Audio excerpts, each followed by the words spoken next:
Hi everybody.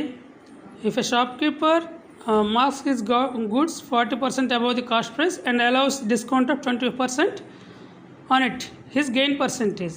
Suppose cost price 100 అనుకుందాం. So market price ఎంత అవుతుంది? 14%, 40% ఎక్స్ట్రా అంటే 140/100 మార్కెట్ ప్రైస్. దాని మీద డిస్కౌంట్ 25% ఇస్తున్నాడు, అంటే 1/4 ఇస్తున్నాడు, 3/4 వాడు కలెక్ట్ చేస్తాడు అనమాట. ఇది టోటల్ సేల్ వాల్యూ. ఓకే, ఇప్పుడు షార్ట్ కట్ చేద్దాం. 100 పోయింది. సో 435ది 140 ఎంత అవుతుంది? 3 × 35 105. కాస్ట్ ఎంత? 100. సేల్ ప్రైస్ ఎంత?